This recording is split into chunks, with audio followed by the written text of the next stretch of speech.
Une animatrice radio est assassinée. La police s'interroge. Qui pouvait bien la détester à ce point?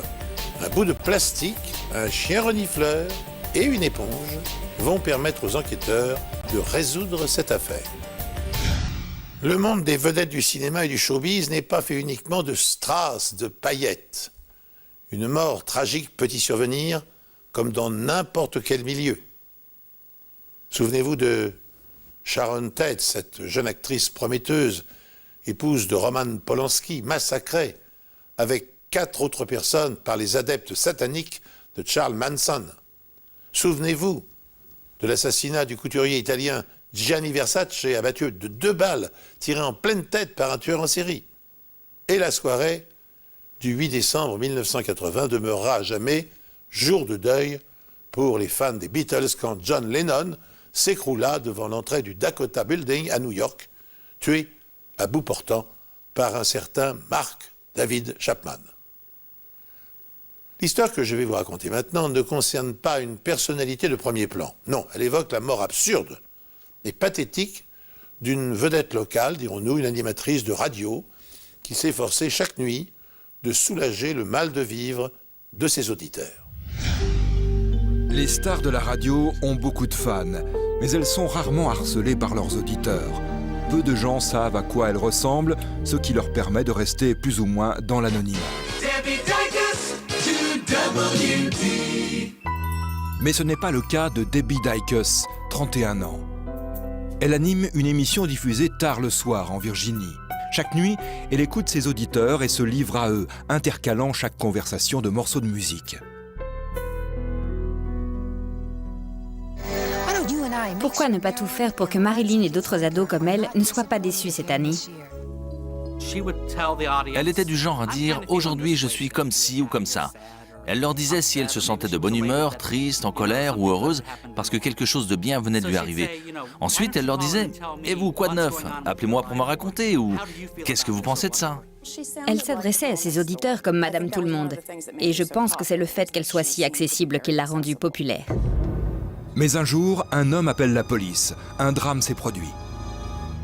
Lorsque la police arrive sur les lieux, elle trouve le corps sans vie de Debbie Dykes dans un fossé près du jardin communal où elle avait son potager.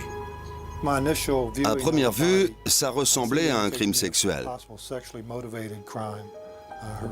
Ses vêtements étaient défaits et la position du corps laissait penser qu'il s'agissait d'un crime de ce type. Le vol ne semble pas être le mobile du meurtre. Le sac de Debbie est toujours dans sa voiture, située à quelques mètres de là. De toute évidence, elle s'était débattue derrière sa voiture. Ses barrettes et ses cigarettes étaient par terre. Les traces de lutte étaient évidentes. Il y avait du sang sur la voiture. Près de la voiture de la victime, les enquêteurs trouvent un indice. On a trouvé un petit bout de plastique noir. Sur le coup, on ne savait pas ce que c'était. Il était sur les traces de pneus, ce qui voulait dire qu'il était tombé là après l'arrivée de la voiture. Alors que les enquêteurs fouillent la scène de crime, le petit ami de Debbie, Bill Campbell, arrive sur les lieux.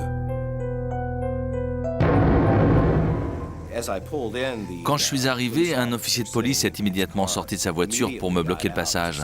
Il m'a dit « Vous ne pouvez pas y aller ».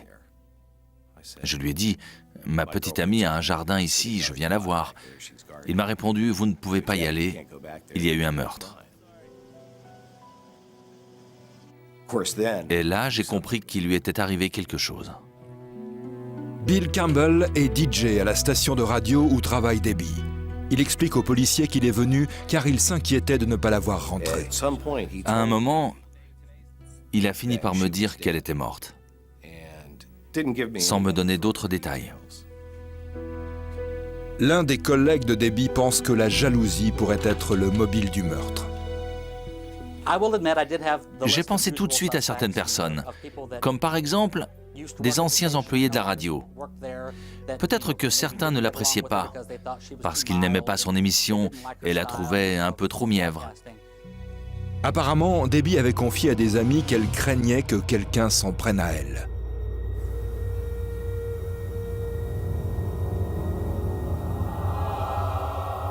Elle m'a confié qu'elle avait très peur que quelqu'un ne pénètre dans le studio pour la violer et la tuer. Soit elle avait pressenti que quelque chose de ce genre allait arriver, ou alors elle était trop sur ses gardes. Elle était célèbre, donc quelqu'un pouvait très bien l'avoir suivie. Un fan, un déséquilibré. Un peu le même genre de scénario que dans Un frisson dans la nuit. L'émission de Debbie est diffusée à Norfolk, Williamsburg et Virginia Beach. Il y a donc un grand nombre de suspects potentiels. Pour la police, l'enquête s'annonce difficile.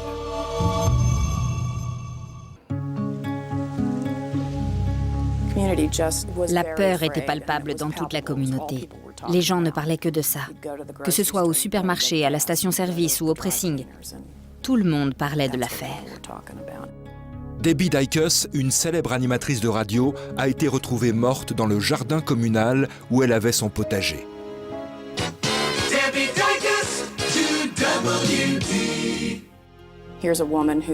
Une femme fait son potager en plein après-midi, à une heure où il y a du monde, et on la retrouve morte, assassinée. Ce n'est pas comme si elle était allée en pleine nuit dans un endroit malfamé. Lors de l'autopsie, le médecin légiste remarque de nombreuses lacérations sur l'avant et l'arrière de sa tête. Elle a également une ecchymose plutôt inhabituelle sur le dos. D'après la température du corps et la rigidité cadavérique, elle est décédée peu de temps avant l'arrivée de la police sur les lieux. La police nous a dit que la mort ne remontait pas à plus de 2 heures. Dans de nombreuses scènes de séries télévisées, un médecin légiste se penche quelques secondes sur un cadavre avant d'annoncer à l'inspecteur, qui se tient à ses côtés, que la mort remonte à 3 ou 4 heures. Eh bien, cette information est souvent capitale pour les enquêteurs. Alors les médecins se basent sur la température du corps, l'analyse de l'humeur vitrée des yeux, les lividités et la rigidité cadavérique. Alors, après une phase dite de plateau, qui ne varie pas durant les 2 heures qui suivent la mort, la température corporelle chute d'environ 1 degré par heure jusqu'à atteindre la température extérieure. Durant les heures qui suivent, un voile se forme sur la cornée tandis que le globe oculaire se fluidifie. Privé d'irrigation sanguine, le cristallin se pacifie en moins de 3 heures. Des taches violacées apparaissent ensuite sur le cadavre au bout de quelques heures, correspondant à l'accumulation du sang dans les parties basses du corps. Enfin, la rigidité cadavérique se manifeste entre 3 et 4 heures après le décès et se prolonge pendant une douzaine d'heures. Et puis elle disparaît, dans un temps compris entre 6 et 12 heures. Alors, dans l'affaire qui nous concerne, les indicateurs superficiels laissent penser que Debbie Dicus a été assassinée peu de temps avant l'arrivée de la police. La cause de la mort est l'asphyxie. L'agresseur de Debbie l'a étranglée, puis l'a achevée en la noyant dans une flaque d'eau. Le médecin légiste ne relève aucune trace d'agression sexuelle. Visiblement, elle s'était défendue. J'aurais voulu qu'elle lui mette une raclée. Les enquêteurs continuent de chercher des indices sur la scène de crime. Ils interrogent toutes les personnes qui se sont rendues dans les jardins communaux ce jour-là. Les gens nous ont parlé d'un jeune homme blond qu'ils voyaient souvent rôder dans le coin. Ils ne se souvenaient pas de la dernière fois où ils l'avaient vu, mais ce n'était pas longtemps avant le meurtre, donc on a essayé de le localiser. Le jeune garçon est souvent au cimetière qui se trouve juste à côté, et la police n'a aucun mal à le retrouver. Nous avons identifié ce jeune garçon, il s'appelait Michael Lapred. Il vivait dans le quartier, un peu plus loin sur Armstead, à environ 3 km de la scène de crime. Mais Lapred n'était pas en ville le jour du meurtre, et il est rapidement éliminé de la liste des suspects. Tout comme le petit ami de Debbie, Bill Campbell. Il était chez lui l'après-midi du meurtre.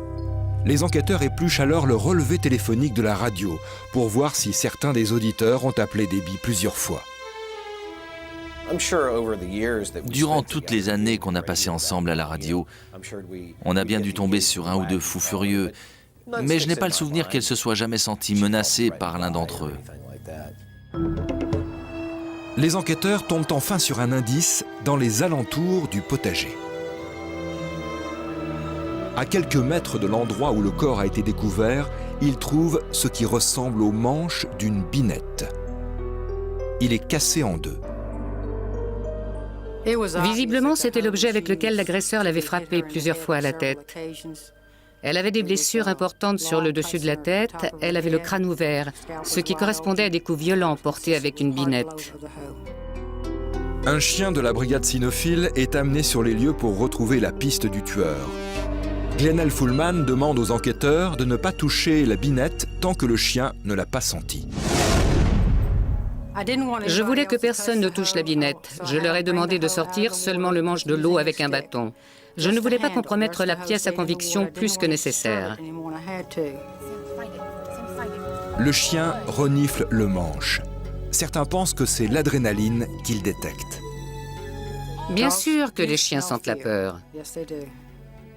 Quand une personne s'apprête à commettre un crime, elle sait très bien que c'est mal. Et donc, elle a une montée d'adrénaline. Elle a peur.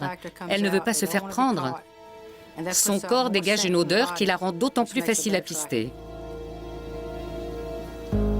Pendant que le chien travaille, un petit groupe de passants curieux s'est formé. Bizarrement, le chien se dirige directement vers eux. Il est passé à côté de sa voiture et il s'est dirigé vers les gens. Je leur ai dit de ne pas bouger, qu'il n'allait pas les mordre, qu'il suffisait de rester immobile. Il s'est dirigé vers un homme, il a reniflé ses jambes de haut en bas, et là, il s'est arrêté et m'a regardé.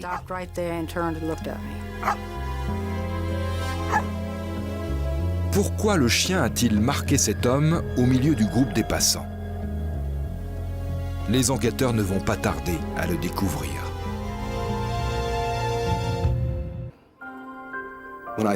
Je pense toujours à elle, comme un bon souvenir, de façon positive. Je ne m'attarde pas sur la façon dont elle nous a quittés, mais sur ce qu'elle était avant.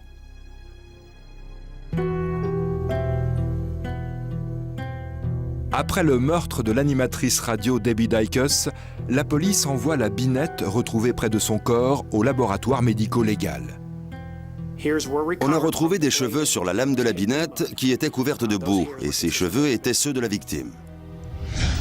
Alors que les humains ne disposent que de 5 millions de cellules olfactives, les chiens en possèdent jusqu'à 200 millions. Ils ont donc un odorat 40 fois plus développé que le nôtre. Largement utilisé en Hongrie depuis 1970, l'odorologie a été officiellement adoptée en France dans le début des années 2000 par la Direction centrale de la police judiciaire. Invisibles et volatiles, les molécules d'odeur peuvent être prélevées sur une scène de crime à l'aide de bandes d'un tissu en viscose. Recouvertes de papier d'aluminium pour faciliter la macération, les bandes imprégnées d'odeur sont ensuite conservées dans un bocal stérile et entreposées dans l'odorothèque du centre d'Écully où elles serviront de référence. Quand un suspect est arrêté pour recueillir sa signature olfactive, on lui fait serrer dans chaque main un tissu pendant environ un quart d'heure. Ensuite, 2 des chiens de la brigade, des bergers allemands pour la plupart, tenteront de relayer l'odeur du suspect à l'odeur prélevée sur la scène de crime parmi 4 autres échantillons placebo. Et si le chien reconnaît l'odeur incriminée, eh bien il se couchera devant le bocal. Sur 195 affaires soumises au service d'odorologie de la police nationale, 73 ont abouti à une reconnaissance du meurtrier. Alors, dans notre affaire, le chien policier a reniflé le manche de la binette retrouvée près du cadavre de Debbie Dykes. Puis, il s'est dirigé vers un homme qui se tenait dans la foule des curieux.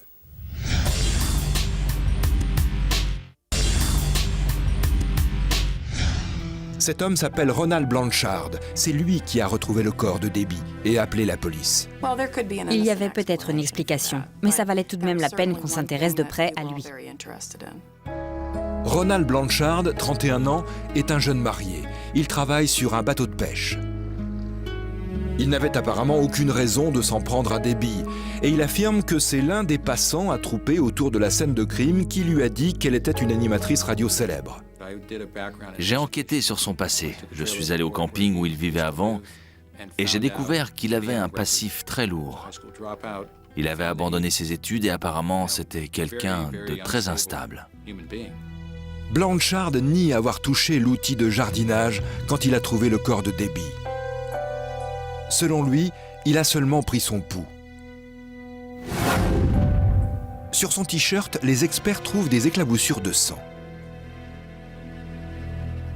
Les analyses révèlent que ce sang n'est pas le sien. Les protéines et les enzymes identifiées correspondaient à celles de la victime, ce qui signifie que le génome que nous avions isolé pouvait être celui de la victime, mais pas celui du suspect. Blanchard prétend qu'il a taché son t-shirt en se penchant sur le corps de Debbie, une version que les indices semblent confirmer. On obtient une trace de contact lorsqu'un objet plein de sang, par exemple une main ensanglantée, entre en contact avec un objet ou une surface sur laquelle il n'y a pas de sang. Le sang se transfère alors d'une surface à l'autre. Mais Blanchard a d'autres taches de sang sur son t-shirt, dont la présence est plus difficile à expliquer. J'ai identifié au moins 2 zones. Sur son t-shirt et sur son pantalon, où il y avait des taches qui correspondaient à des projections. Les enquêteurs se souviennent alors que Blanchard était en train de chasser lorsqu'il a découvert le corps de Debbie. Ils lui demandent donc sa carabine. Non seulement elle était couverte de boue, mais en plus le canon était tordu et le verrou était hors service. Il était cassé et il manquait un bout. Ce qui pourrait indiquer que la carabine a été utilisée comme une batte pour frapper quelque chose. Sans compter que le morceau de plastique retrouvé près du corps de Debbie est justement le morceau qui manque sur la carabine de Blanchard. On lui a demandé s'il s'était approché du véhicule de la victime et il a dit non. L'ecchymose sur le dos de Debbie est de la même forme que la crosse de la carabine. Mais ce n'est pas tout. On a retrouvé des cheveux sur le canon de la carabine. On en a prélevé 2, on les a examinés au microscope et il s'avérait qu'ils avaient été arrachés. Les cheveux retrouvés sur la carabine de Blanchard sont comparés à ceux de Debbie. L'examen au microscope révèle qu'ils sont identiques.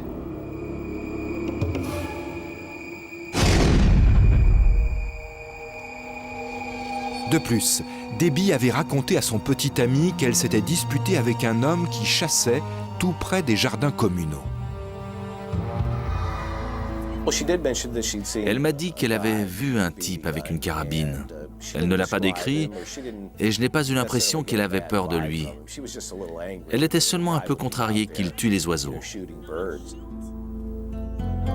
Une autre question taraude les enquêteurs.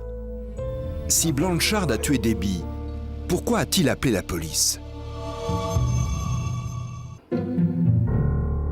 Ronald Blanchard prétend avoir trouvé le corps de Debbie en rentrant de la chasse. D'après lui, il a mis du sang sur son t-shirt et son pantalon en voulant lui venir en aide. Pour en avoir le cœur net, l'expert médico-légal, Norm Tyler, enfile une combinaison blanche et procède à une expérience. Il prend une éponge imbibée d'un liquide rouge et la place sur un casque de moto. Il la frappe ensuite avec une binette identique à celle retrouvée sur la scène de crime.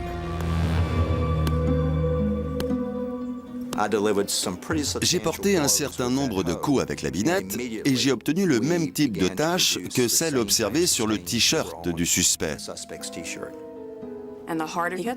Plus il frappait fort, plus les projections allaient loin, et plus les taches étaient petites. C'est une loi physique tout à fait logique. Mais c'est une chose à laquelle on n'avait pas forcément pensé au début. Pour les experts scientifiques, les taches de sang sur le t-shirt de Blanchard ne peuvent s'expliquer que d'une seule façon. Il était présent au moment des faits. Il y avait des taches sur le haut du t-shirt, au niveau de la poitrine et des deux manches. Et il y avait d'autres taches dans le dos, sur le haut du t-shirt. Tout comme les experts en balistique sont capables de reconstituer une scène de crime en analysant la trajectoire des projectiles, leur vitesse et leur impact, les spécialistes des traces de sang peuvent décrypter le mode opératoire d'un meurtrier. Alors disons qu'il existe 3 familles de taches de sang.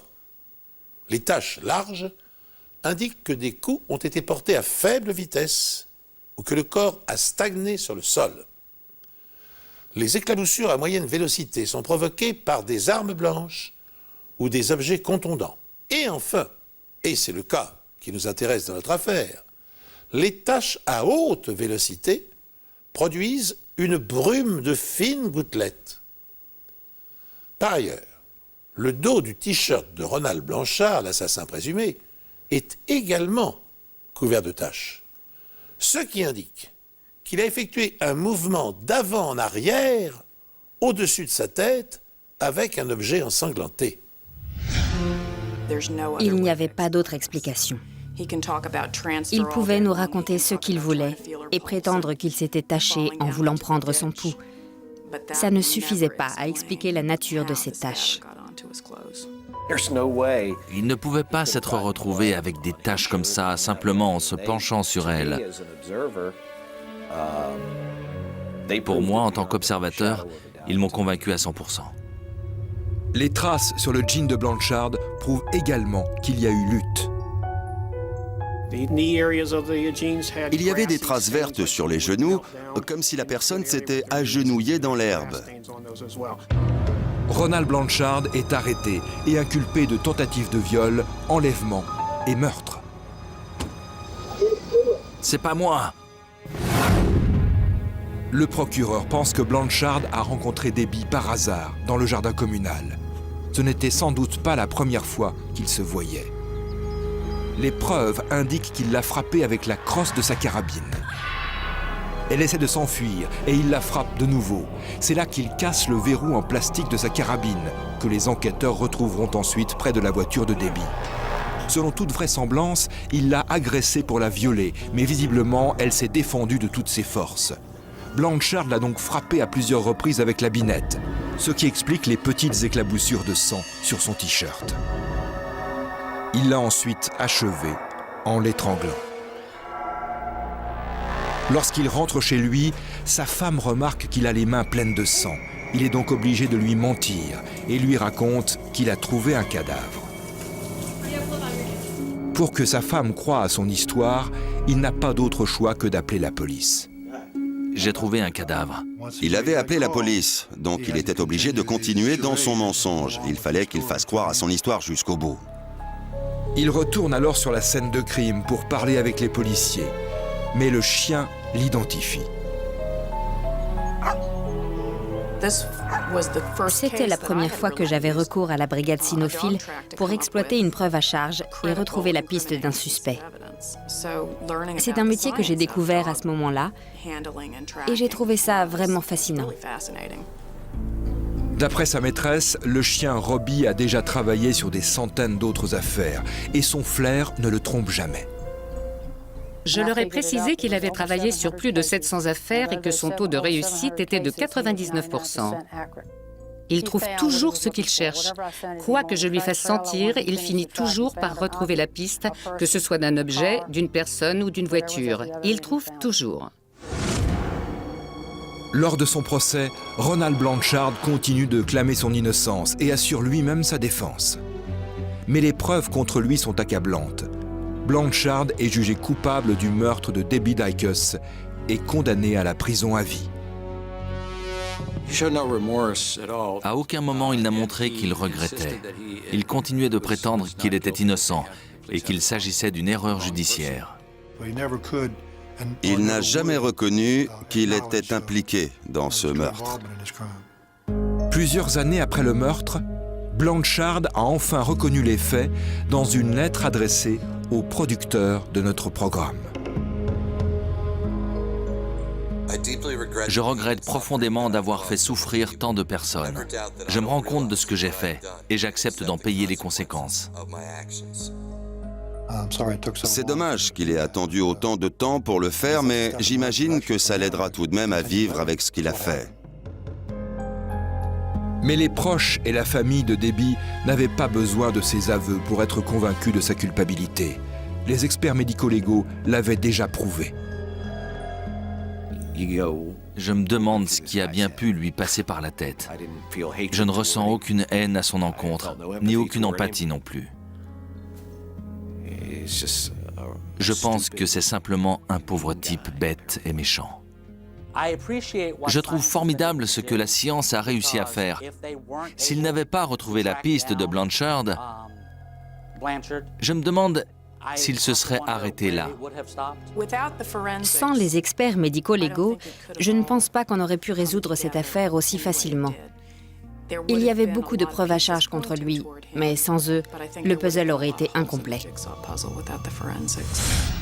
L'analyse des taches de sang et la reconnaissance du suspect par un chien renifleur auront en partie permis de résoudre cette tragique affaire.